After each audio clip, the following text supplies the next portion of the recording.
Hi friends, mini vlog 225 புதன்கிழமை எடுத்த video. மளிகை பொருள் வாங்கிட்டு வந்திருந்தாங்க. என்னென்ன பொருள் இருக்குது அப்படின்றத பார்த்துட்டு இருந்தேன்.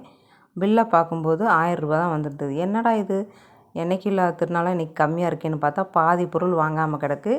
ஊருக்கு போயிட்டு வந்து பார்க்குறேன், எல்லா பொருளுமே கம்மியாக இருந்தது. அதாவது டப்பாலாம் காலியாக இருந்தது.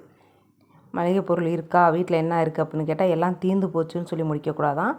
எல்லா டப்பாவும் காலியாக இருக்குது அப்படின்னு இருக்குன்ற வார்த்தையெல்லாம் முடிக்கணுமா. வீட்டை சுற்றி தேவதைகள் இருப்பாங்களாம். நம்ம சொல்லும் போதெல்லாம் அப்படியே ஆகட்டும்னு சொல்லிடுவாங்களாம். அதனால் இருக்குன்னு சொல்லி தான் முடிக்கணுமா. ஏதோ எனக்கு தெரிஞ்சது. மளிகை பொருள் வாங்கிட்டு வந்ததை எடுத்து வச்சாச்சு. இனியும் 1000 ரூபாய்க்கு பொருள் வாங்கணும். திரும்ப சொன்னோன்னா திட்டு தான் வாங்குவேன். இவ்வளோ வருஷமாக குடும்பம் நடத்துகிற ஒரே அடியாக மளிகை பொருள் எழுத தெரியாதான்னு சொல்லி திட்டுவாங்க. நமக்கு திட்டு வாங்கிறதெல்லாம் ஒரு விஷயமா, வாங்கி வாங்கி அப்படியே மறுத்து போச்சு. நாளைக்கு பார்க்கலாம்.